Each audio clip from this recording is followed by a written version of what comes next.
میں اپنے بزرگوں کو، اپنی قوم کے بوڑھوں کو مسجدوں میں، حجروں میں بیٹھے اماموں کے پاس روتے ہوئے دیکھتا ہوں۔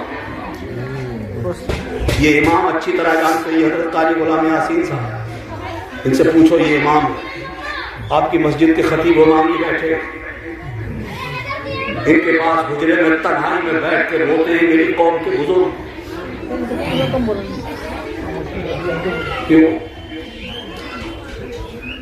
کیوں روتے ہی بیٹھے؟ سوچا ہے اللہ وہ کس سے کہے اپنی کہانی، وہ کس سے سنائے اپنا درد، کس کے سامنے بیان کرے اپنا قصہ؟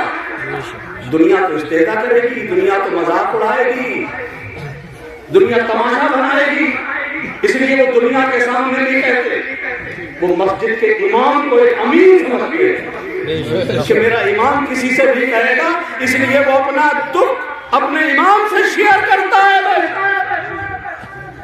اور کتنی دردناک کیفیت ہے وہ، ذرا سوچو کہ باپ چوراہے پہ کھڑے ہو کر یا مسجد کے امام کے حجرے میں بیٹھ کے وہ یہ کہہ دے کہ حضرت ایسی اولاد سے تو ہم یہ اولاد اچھے۔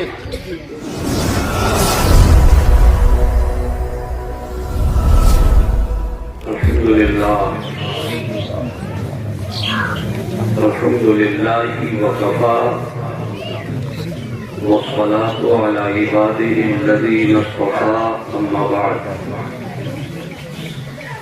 اعوذ باللہ من الشیطان الرجیم، بسم اللہ الرحمن الرحیم،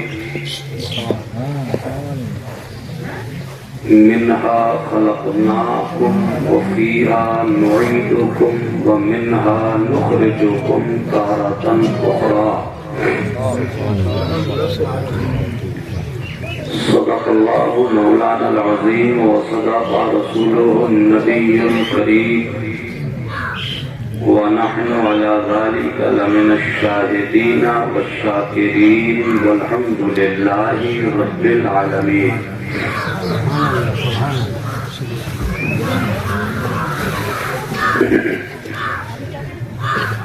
انتہائی عقیدت و محبت و خلوص و احترام کے ساتھ میں اور آپ سب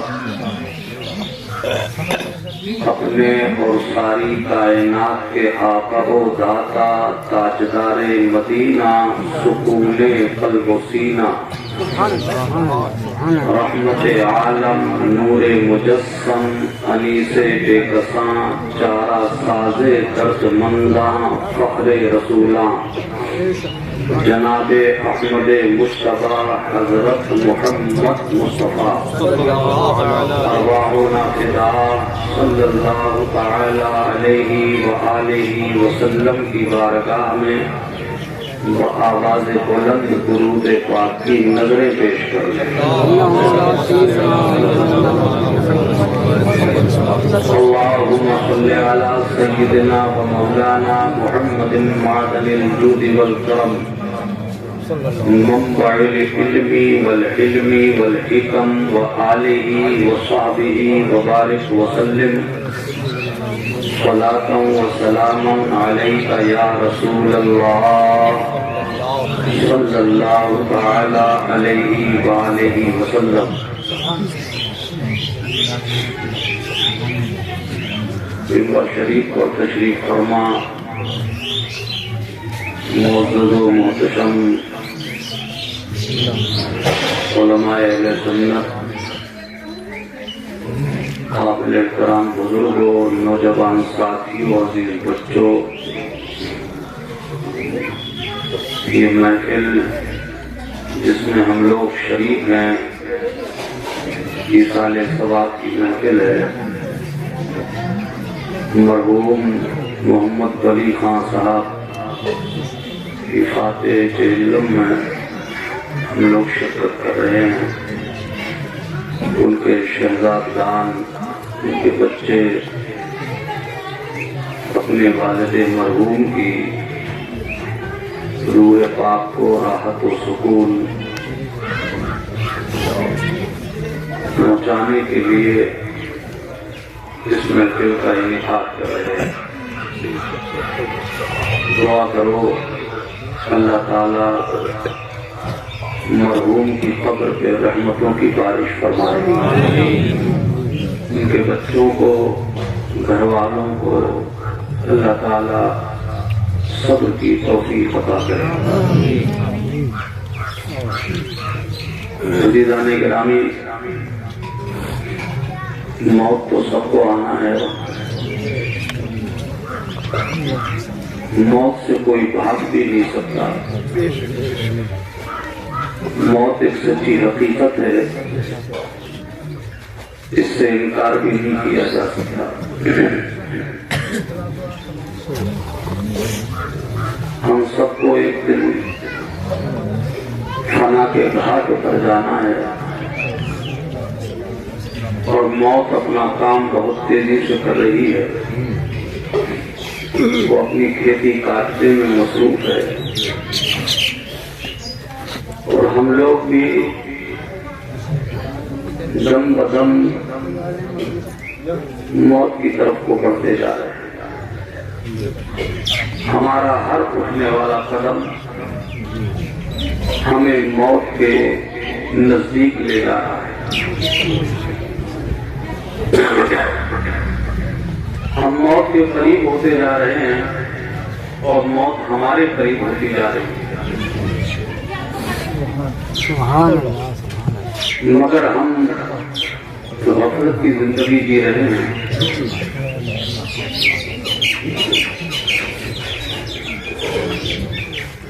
اللہ کے پیارے رسول صلی اللہ تعالی علیہ وسلم نے فرمایا،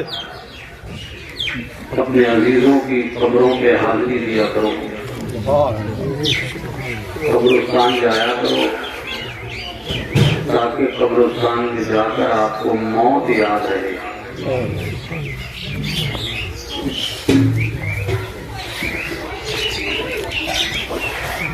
پہلے تصوف فرماتے ہیں کہ انسان جب بستر پہ سونے کے لیے جائے تو یہ خیال کر کے سوئے کہ شاید یہ میری زندگی کی آخری رات ہے. پتا نہیں صبح کا سورج دیکھنے کو ملے گا کہ نہیں، صبح آنکھ کھلے گی کہ نہیں کھلے گی.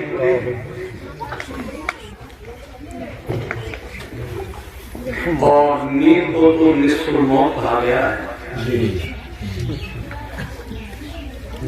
مگر شاید ہماری نظر وہاں تک جاتی ہی نہیں. ہمارے خیالات، ہماری سوچ وہاں تک پہنچتی نہیں.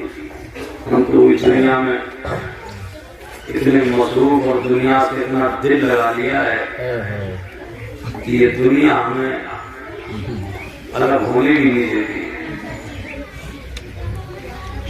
تو یہ دنیا اتنی بے وفا ہے کہ اس نے آج تک کسی کا ساتھ نہیں دیا ہے.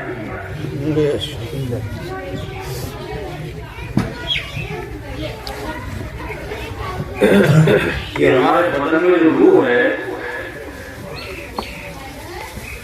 یہ روح جب نکلتی ہے تو آسانی سے نہیں نکلتی. جیسے ہم لوگ دنیا میں رہ کر کے دنیا سے مانوس ہو گئے ہیں، دنیا چھوڑنے کو جی نہیں چاہتا ہے، طبیعت نہیں چاہتی کہ دنیا چھوڑیں. آپ دیکھتے ہو کہ آدمی دنیا میں رہنے کے لیے کتنے جتن کرتا ہے، کتنی کوششیں کرتا ہے. ہم تو دیکھتے ہیں کہ وہ شخص جسے اب علاج کی بھی حاجت نہیں رہی، ڈاکٹر منع کرتے ہیں کہ واپس لے جاؤ، جو خدمت کر سکو وہ کر لو، مگر گھر والے سوچتے نہیں بھرتی کر لو، بھرتی کر لو. یعنی دنیا چھوڑنے کو جی نہیں چاہتا. ایسے ہی ہمارے بدن یہ روح بھی ہمارے بدن سے نکلنا نہیں چاہتی. حدیثوں کا آپ مطالعہ کریں تو آپ کو معلوم ہوگا اللہ کے نبی صلی اللہ علیہ وسلم نے ایک بار حضرت ملک الموت یعنی حضرت اسرائیل علیہ السلام سے فرمایا اے اسرائیل تم انسان کی روح کیسے نکالتے کیا آسانی سے نکلواتی؟ نہیں میرے آقا روح آسانی سے نکلنا نہیں چاہتی کیونکہ وہ انسان کے بدن سے اتنی مربوط اور اتنی منسوخ ہو چکی ہوتی ہے کہ وہ نکلنے کا نام نہیں لیتی تو ہم اسے زبردستی کھینچتے اور کئی بار تو ایسا ہوتا ہے کہ انسان کی رگوں میں گھوسا مار مار کے روح نکالا جاتا ہے. ایک حدیث پاک میں آیا ہے اللہ کے نبی فرماتے ہیں کوئی ریشمی کپڑا آپ کسی خاردار درخت پہ ڈال دیجیے یعنی بیری کے درخت پہ آپ کوئی ریشمی کپڑا ڈالیے اور اس کا ایک کونا پکڑ کر کھینچیے تو پورے کپڑا تار ہو جائے گا. اللہ کے نبی فرماتے ہیں جب انسان کی روح نکلتی ہے تو اس کا بدن ایسے ہی توڑ دیا جاتا ہے. بے شک اللہ اتنی مانوس ہو جاتی ہے روح بدن سے. ایسے ہی دنیا میں رہتے رہتے ہمارا بھی دل دنیا میں اتنا لگ جاتا ہے کہ ہمارا من نہیں کرتا کہ ہم دنیا چھوڑ دیں.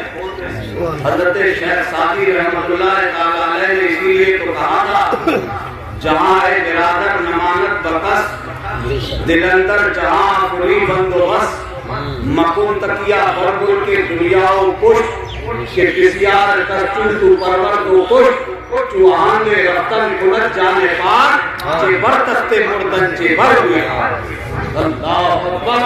حضرت شیخ سعدی رحمۃ اللہ علیہ نے ہماری آنکھیں کھول دی اور فرمایا ہے دنیا میں رہنے والے جہاں ایک برادر نمانت بکس ایک دنیا سے دل لگانے والے یہ دنیا کسی کے ساتھ رہنے والی نہیں ہے. اب تو یہ ہے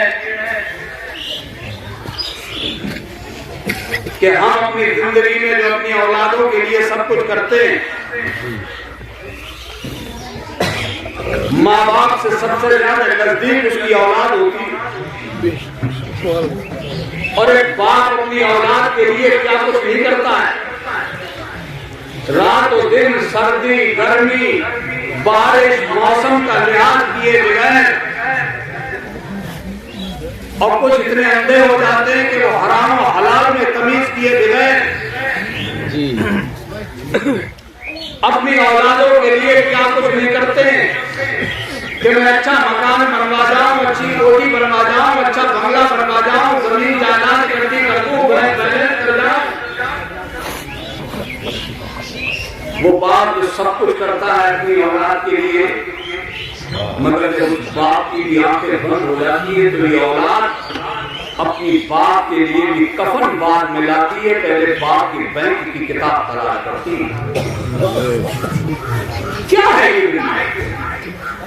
اسی لیے شیخ سعدی فرماتے ہیں کہ یہ دنیا بہت بے وفا ہے یہ تمہارا ساتھ نہیں دینے والی یہ تمہارے ساتھ نہیں رہنے والی. اگر تمہیں دنیا میں رہ کر کے دل لگانا ہی ہے تو دنیا کے ساتھ مت لگاؤ اس کے ساتھ دل لگاؤ جس میں سبحان اللہ میں سبحان اللہ. جہاں ہے برادر نمانت دل اندر جہاں پوری بندوبست مکن تکیا در ملک دنیا و پوش کہ بسیار کشتو پرورد فرماتے اور تم اس دنیا میں بھروسہ بھی مت کرنا نہ اس پہ تکیہ مت کرنا. اللہ یعنی اپنے بعد والوں پر بھروسہ مت کریو کہ یہ بعد والے کچھ کریں گے تمہارے لیے نہ ان پہ بھروسہ کرنا بیکار ہے یہ تو تمہیں بھول جائیں گے. کون یاد رکھے گا تمہیں؟ تمہارے گھر والے فراموش کر دیں گے تم کو. شب جمعہ میں تمہاری روحیں دروازوں پہ آگے اپنے بچوں سے کہیں گے ہمارے گھر والوں ہم نے سب کچھ کیا تمہارے لیے, آج تم کیا کر رہے ہو ہمارے لیے؟ تو یہ اولادیں بھول جائے گی تمہیں, تمہارے گھر والے تمہیں فراموش کر دیں گے. اس لیے تمہیں چاہیے کہ ان سب کو بھول کے تم دنیا میں اسے یاد رکھو جو تمہارے دنیا میں بھی کام آنے والا ہے اور تمہاری قبر میں بھی کام آنے والا ہے.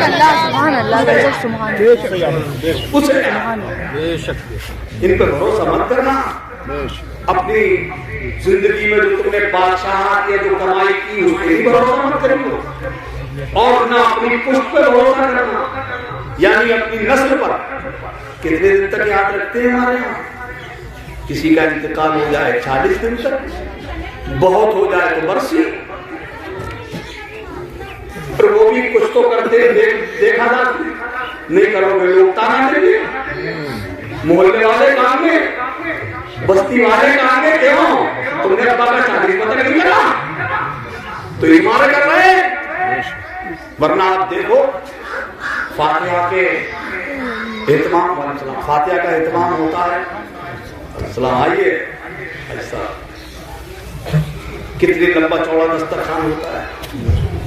تیجے کی فاتحہ میں اور بڑا, 10ویں میں اور بڑا, 20ویں میں اور لمبا, اور 40ویں میں تو پورا کیا کہنا ہے سب کچھ سارے لوازمات ملیں گے آپ کو دسترخوان پر. خوب سجاؤ,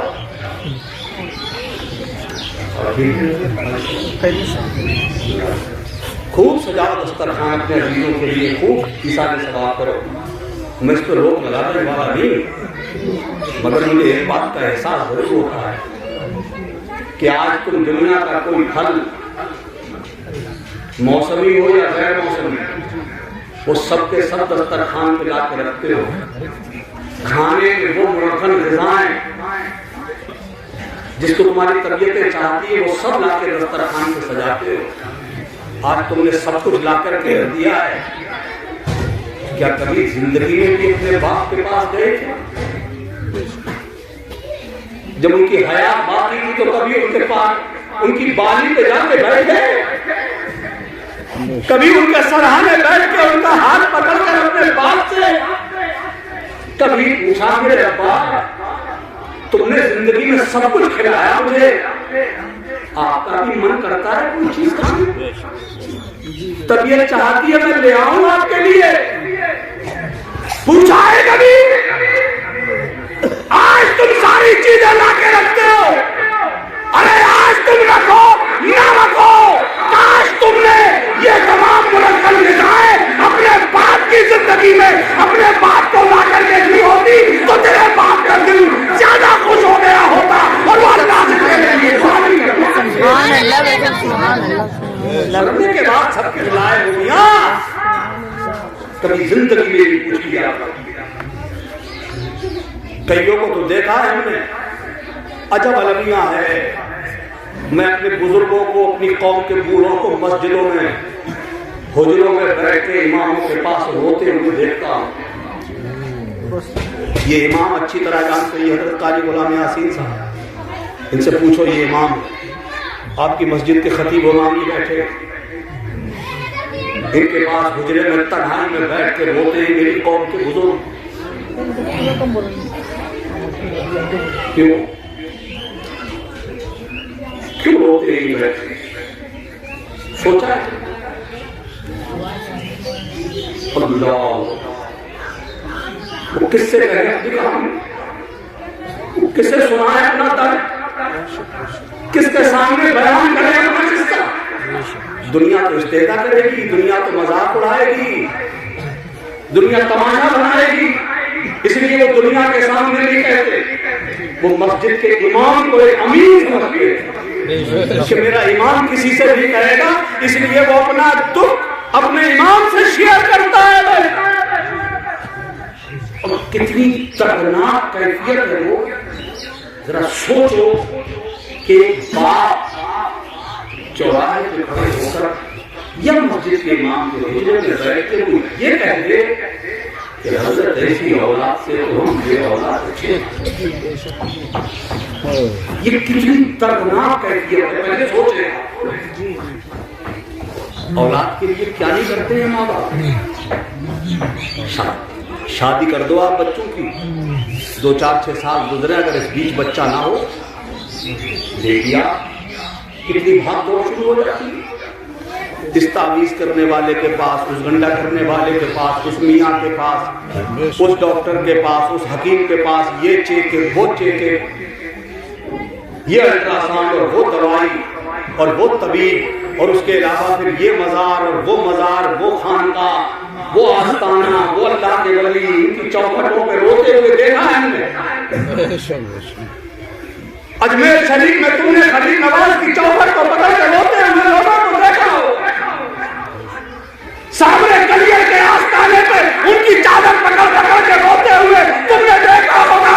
اے شہنشاہ کلیہ, آپ سب کو نوازتے ہیں, ہماری بھی جھولی بن جاتی ہے. صرف ایک اولاد کے لیے کتنا تڑپتے ہیں ماں باپ ایک اولاد کے لیے, اور وہی ماں باپ اولاد ہو جانے کے بعد یہ کہے کہ اس اولاد سے تو ہم بے اولاد اچھے تھے. کتنی دردناک ہے. کوئی ساتھ دینے والے نہیں.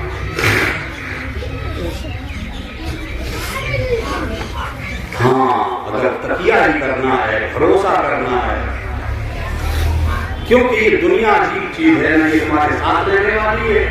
اس لیے دنیا میں رہ کر کے دنیا کو پیدا کرنے والے کے ساتھ کچھ دن لگاؤ, اور دنیا کی بادشاہت اور کچھ پہ بھی بھروسہ مت کرو. کیوں؟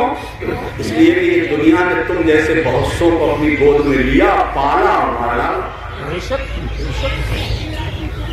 اور یہ بھی ذہن میں رہے, چوہانگے رفتن کنت جانے پار, چے بر تخت مردن چے بر ہوئے خواب.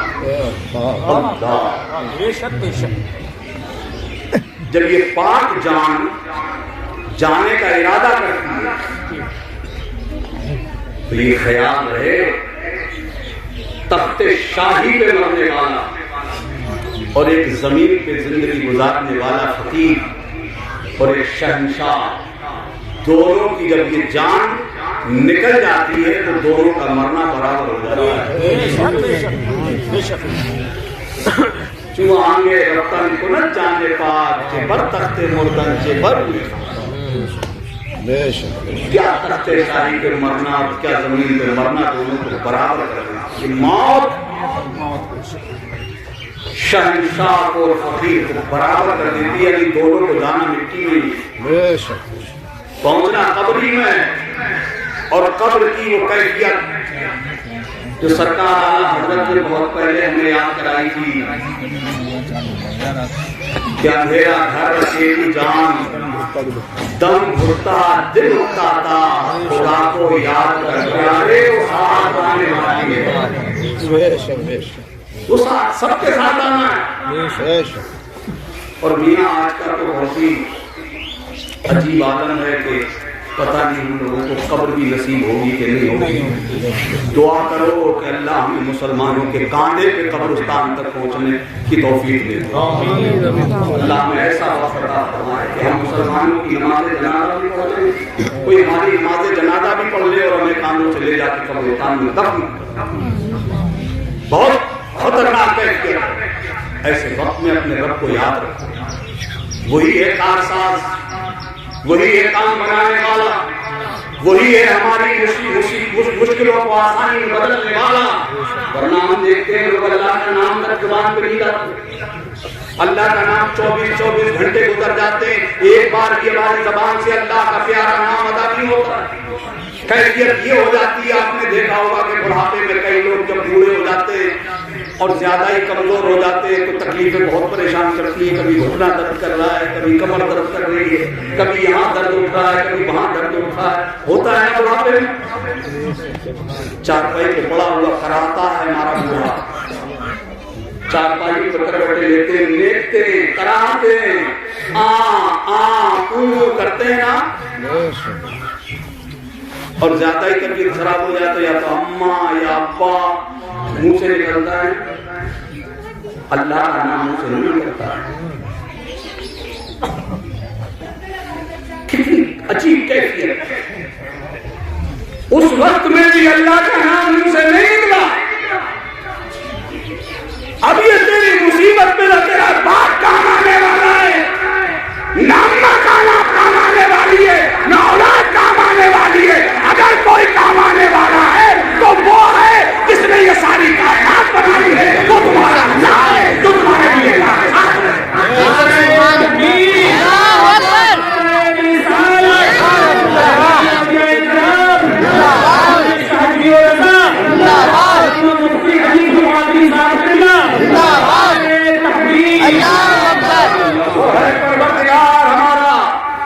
وہ رحمان الرحیم. میرے آقا علیہ السلام فرماتے ہیں, اے لوگوں اللہ سے بے حساب محبت کیا کرو, اس لیے کہ اللہ تعالیٰ اپنے بندوں سے 40 ماہ اور 70 ماہ سے زیادہ محبت. 70 ماہ سے زیادہ بندے سے محبت کرنے والا ہمارا اللہ, ہمارا معبود ہے. کیسا رحمان و رحیم ہے میرا اللہ, قادر مطلق ہے میرا پروردگار. اس کے احسانات تو دیکھو. خدا کی قسم اگر اپنے رب کے ہم احسانات شمار کرنے پہ آ جائیں تو ہماری زندگی ختم ہو جائے, ہم اس کے دیے ہوئے احسانات کو نہیں شمار کریں. کتنے انعامات سے نوازا ہمارے اللہ. وہ تو قادر مطلق ہے نا, اس نے پوری کائنات بنائی ہے نا. وہ چاہتا تو ہمیں کچھ اور بنا دیتا, وہ چاہتا تو ہمیں کنکر پتھر بنا دیتا, پیڑ پودا بنا دیتا, جانور بنا دیتا, نالی کا کیڑا بنا دیتا. کیسا احسان کیا ہے میرے مالک نے کہ اپنی ساری کائنات میں سے اس نے ہمیں احسن تقویم, کرمنا بنی آدم کا تاج, ہماری صورت سب سے اچھی بنائی, اور کرامت کا تاج بھی اللہ نے ہمارے گھر میں اس کی رحمتوں کا ٹھکانا. ساری کائنات میں سب سے زیادہ حسین اور خوبصورت اگر کوئی چیز ہے تو وہ انسان. انسان سے زیادہ خوبصورت دنیا میں کچھ نہیں. ساری مخلوق میں سے اللہ نے چن کر کے ہمیں احسن تقویم کے پیدا فرمایا. اللہ, اسی پر اگر ہم اپنے رب کا شکر ادا کرنا چاہیں, ہماری زندگی ختم ہو جائے, اپنے رب کا شکر ادا کریں. اور پھر سب سے زیادہ حسین اللہ نے ہمیں بنایا, اور احسان یہ تو کیا ہی میرے رب نے. اس سے بڑا احسان یہ فرمایا کہ اس نے ہمیں مسلمان بنایا.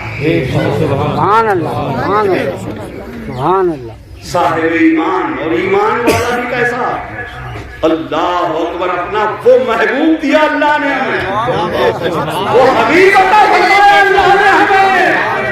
خدا کی قسم ہمیں تو اللہ نے حسین بنایا ہی, اپنا محبوب ایسا بنایا کہ ان جیسا اللہ نے کسی کو ان جیسا حسین و جمیل کوئی نہیں آیا.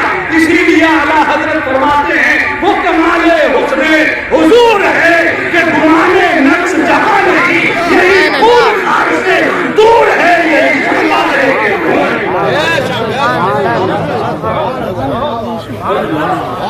کیسے حسین رسول اللہ فرمائے. اعلیٰ حضرت فرماتے ہیں با خدا, خدا کا یہی ہے در, نہیں کوئی اور مفر مقر, جو وہاں سے ہو یہی یہاں کے ہو, جو یہاں نہیں وہاں نہیں.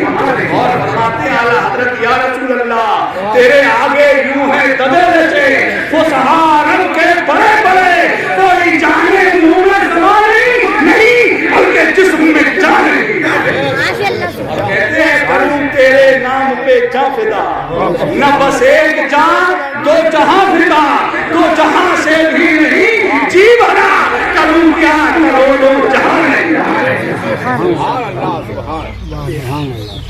وہ رسول عطا کیا اللہ نے بے شک وہ حبیب عطا فرمایا اللہ نے اور ان کا ہمیں وفادار امت بنایا سبحان اللہ کتنے احسانات کیے میرے رب نے اور ایسا رسول دیا ہمیں کہ جو دنیا میں بھی ہمیں یاد فرماتے رہے اور جب ہم جس دن دنیا چھوڑ کے چلے جائیں گے نا قبر میں کوئی نہیں آئے گا ہمیں دیکھنے نہ ہماری اولادیں نہیں جائیں گی ہمارے گھر والے نہیں جائیں گے خاندان والے نہیں جائیں گے رشتے دار نہیں جائیں گے سب ہمیں منو مٹی کے نیچے دبا کے واپس چلے آئیں گے تھوڑی دیر ہمارا تذکرہ کریں گے اور پھر بھول جائیں گے سب فراموش کر دیں گے ہمیں اس وقت تمہاری قبر میں اگر کوئی آنے والا ہے تمہارے درد کو سمجھنے کے لیے تمہاری مشکل کو سمجھنے کے لیے تمہیں راحت دینے کے لیے تمہیں قبر میں نجات دینے کے لیے اگر کوئی آنے والا ہے تو وہی مولی صورت والا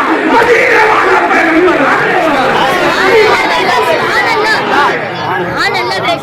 وہی آئیں گے اور ان کی حسین صورت دیکھ کر ان کا امتی اللہ پر بچل جائے تڑپ جائے گا تڑپے گا وہی جس کے دل میں محبت ہو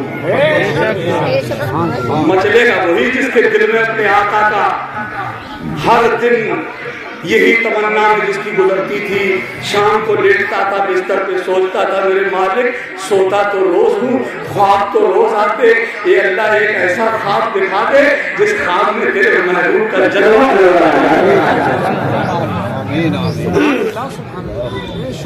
میرے آقا نے ہم غلاموں کی بہت تعریف فرمائی ہے اپنے صحابہ سے حضور کہتے تھے اذان کا وقت ہو گیا کیا میری بات سمجھ آ رہی ہے ایک بار درود شریف اللہ رب سیدنا مولانا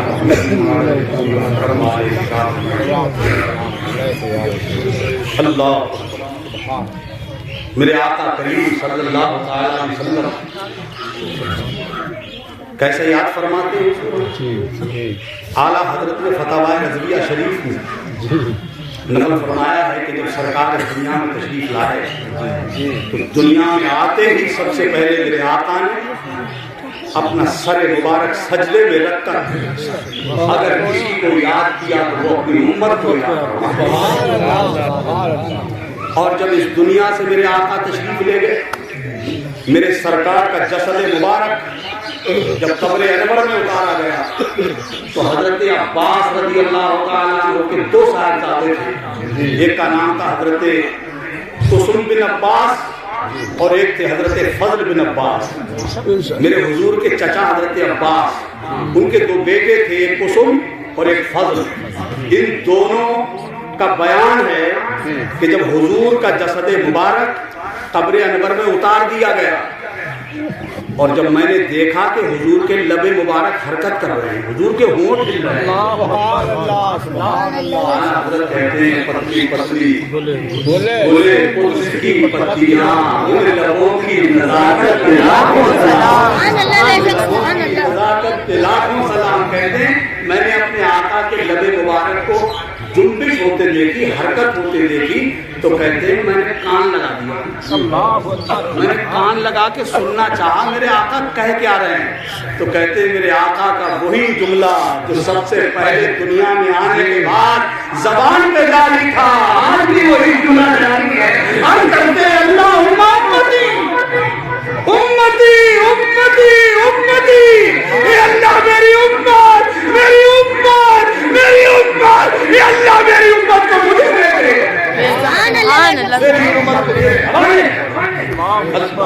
اور بڑی تعریف فرمائی حضور نے اپنے صحابہ سے ہماری کہا ہے میرے جانے صاحب تم تو میرے جلوے دیکھ رہے ہو تم تو قرآن اترتا ہوا دیکھ رہے ہو تم میرے پیچھے نمازیں پڑھتے ہو میری اس امت کا عالم کیا ہوگا جس نے مجھے کبھی دیکھا نہیں ہوگا، اور وہ مجھ سے اتنی محبت کریں گے. کتنی محبت؟ اللہ کے رسول نے حدیث پاک میں فرمایا لا یؤمن احدکم حتی احب ان یکون من والدہ وولدہ والناس اجمعین. میرے آقا فرماتے تم میں سے کوئی اس وقت تک کامل مسلمان ہو ہی نہیں سکتا جب تک وہ مجھ سے، اپنے باپ سے زیادہ، اپنی اولاد سے زیادہ، ساری کائنات سے زیادہ اس سے محبت نہ کرتا.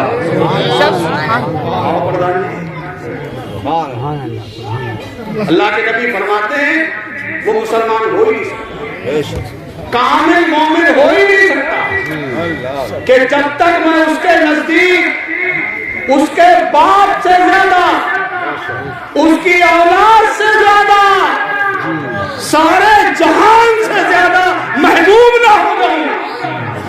مطلب اگر باپ نبی کا غدار ہو جائے تو اولاد کو چاہیے کہ وہ اپنے باپ کو چھوڑ دے، اپنے نبی کا وفادار ہے. اگر اولاد نبی کی غدار ہو جائے، وہ اولاد جسے ہم نے خوب پڑھایا، خوب لکھایا، یہاں ہم نے اسکولوں میں پڑھایا، کالجوں میں، جب یہاں سے نکل کر یونیورسٹی میں گیا تو وہاں تو پہلے سے ہی جماعت اسلامی کے لوگ استقبال کے لیے موجود ہیں، ان کی ایک یونٹی ہے وہاں. ہمارا بچہ یہاں سے پڑھ لکھ کر گیا جس کی بنیاد ہم نے دین پہ رکھی نہیں تھی، ہم نے اس کی گھٹی میں مسلک اعلیٰ حضرت پہنایا ہی نہیں تھا، اسے سنیت اس کی گلے میں اتاری نہیں تھی، ہم نے تو صرف دنیا اسے دی تھی. جب وہ یونیورسٹی میں گیا، جب تک یہاں تھا تو فاتحہ بھی پڑھتا تھا، درود بھی پڑھتا تھا، سلام بھی پڑھتا تھا، میلاد بھی پڑھ پاتا تھا، غوث پاک کی نیاز بھی کرتا تھا. اور جب واپس آیا پلٹ کے تو کہہ رہا یہ نیاز کیا چیز ہے؟ صحیح بات. یہ کیا ہوتی ہے؟ یہ سلام قیام کیا ہوتا ہے؟ کیا مطلب؟ غداری کو اتر آیا. دیکھو اعلیٰ حضرت نے بڑی تفصیل کے ساتھ لکھا ہے. اگر آپ کو کسی سے محبت ہے، یہ فارمولہ آپ دنیا کے کسی انسان کے سامنے رکھیے جس سے آپ کو محبت ہوگی، اس کی ہر ادا آپ کو محبوب ہوگی. اس کی ہر ادا اچھی لگے گی جس سے محبت ہوگی. کیا دنیا میں کوئی ایسا انسان مل سکتا ہے جس کے سامنے آپ اپنے محبوب کا قصہ چھیڑو، جس سے آپ کو پیار ہو، اس کی باتیں چھیڑو، اور جس سے آپ دعویٰ کر رہے ہو کہ مجھے اس سے محبت ہے، اس میں نقص نکالو، عیب نکالو، اس کی آنکھیں ٹیڑھی ہیں، ابرو سفید ہو گئے ہیں، اس کے کان ٹیڑھے ہیں، ناک ترچھی ہے. صحیح بتانا، کسی بھی آدمی کے سامنے آپ اپنے محبوب کا قصہ چھیڑو اور اس میں کمی نکالو تو جس کے سامنے آپ بیان کرو گے سچ بتانا، وہ آدمی آپ کے بارے میں کیا سوچے گا کہ یہ محبوب سے محبت کا اظہار کر رہا ہے یا نفرت کا اظہار کر رہا ہے. سامنے والے کو اس کا اثر کیا پڑے گا؟ اندازہ لگاؤ آپ. اب میرے اعلیٰ حضرت نے یہی مثال دے کے فرمایا تم دنیا کے کسی انسان کے سامنے یہ بات رکھ کے دیکھو کہ دنیا کا کوئی آدمی یہ تصویر کرے گا ارے محبوب کی محبت کا تو عالم یہ ہوگا کہ وہ اپنے محبوب کی ہر ادا پہ اپنی جان دینے کو تیار ہو جائے.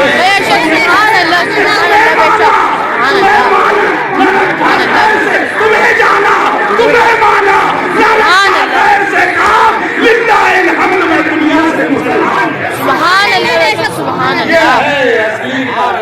محب کی پہچان، سچے محبت کرنے والے کی پہچان.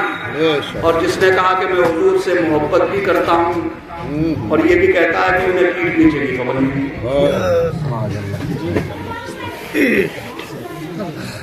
محبت بھی کرتا ہوں, کلمہ بھی پڑھتا ہوں, ان پہ کھڑے ہو کے سلام پڑھنا کوئی یہ شرک ہے, یہ بدعت ہے.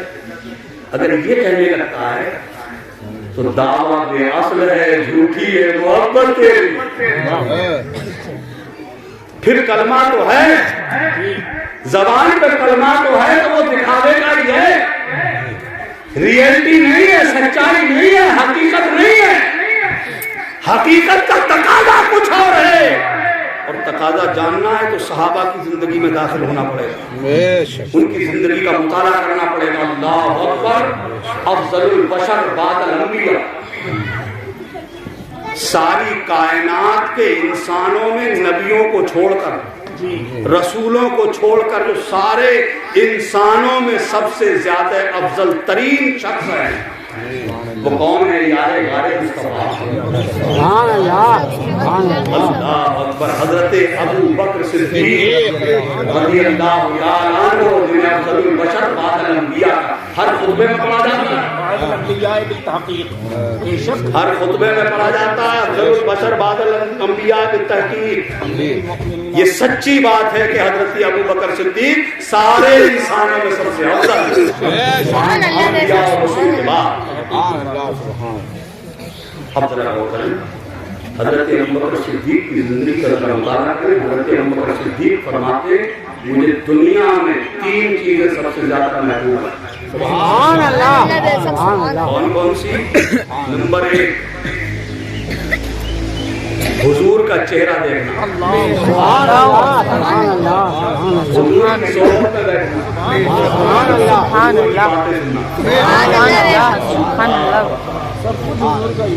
اور ان کی زندگی جب ہم پڑھتے ہیں تو ملتا ہے کہ حضرت ابو بکر صدیق حضور کے پاس بیٹھے ہوتے تھے, سرکار کے چہرے پر نظر ہوتی تھی, ٹک کی بات کے دیکھتے رہتے, نہ کھانے کا ہوش نہ پینے کا, دیکھتے رہتے تھے حضور کو. اور کبھی کبھی تو بہت لمبا وقت ہو جاتا تھا بیٹھے رہتے تھے. حضرت ابو بکر صدیق رضی اللہ تعالیٰ عنہ کی مثال کے بعد ان کی جو بیوی تھی ان سے حضرت عمر فاروق اعظم نے نکاح کر دیا. خلیفہ 2 حضرت عمر فاروق اعظم نے نکاح فرمایا. نکاح فرمانے کے بعد جب شب زفاف میں ملاقات کے لیے گئے, حضرت ابو بکر صدیق کی بیوہ تھی, ان سے نکاح کرنے کے بعد جب ملاقات کے لیے حضرت عمر تشریف لے گئے تو آپ نے ان کے سامنے فرمایا, بیوی میں نے آپ سے نکاح کسی اور مقصد کے لیے نہیں کیا ہے, میں نے صرف یہ جاننے کے لیے نکاح کیا ہے آپ سے کہ اللہ کے پیارے رسول کے سب سے چہیتے صحابی حضرت ابو بکر صدیق کی راتیں حضور کے بغیر کیسے گزرتی تھی. صرف یہ جاننے کے لیے کہ حضرت ابو بکر کی زندگی کی کیفیت کیا ہوتی تھی, راتیں کیسے گزارتے تھے ابو بکر, صرف یہ جاننے کہ تم سے زیادہ بہتر کوئی نہیں بتا سکتا, اس لیے کہ تم ان کی تنہائی کی رازدار, تم ان کی راتوں کی گواہ ہو, اس لیے میں نے یہ جاننے کے لیے آپ سے نکاح کیا ہے. تو حضرت ابو بکر صدیق کی اہلیہ محترمہ رونے لگی اور کہا کیا پوچھتے ہو کے ساتھ کی بات, اس سچے عاشق کی بات پوچھتے ہو عمر, وہ رسول اللہ کے سب سے قریبی صحابی, ان کی راتوں کا عالم نہ پوچھو. جب وہ بارگاہ رسالت سے اٹھ کے گھر پہ آتے تھے نا, میں ان کے لیے بستر کرتی تھی تو میں دیکھتی تھی کہ وہ بستر پہ ایسے تڑپتے تھے جیسے بغیر پانی کے مچھلی تڑپتی. اور صبح ہوتے ہوتے عالم یہ ہوتا کہ جب اٹھنے کا وقت آتا, بارگاہ رسالت میں جانے کا ٹائم آتا, میں ان کے نزدیک جاتی, ان کے قریب جاتی تو ان کے سینے میں سے ایسے جلنے کی بو آتی تھی جیسے آپ کے اوپر گوشت کا لوٹ لگا ہو تو اس سے خوشبو آتی. یعنی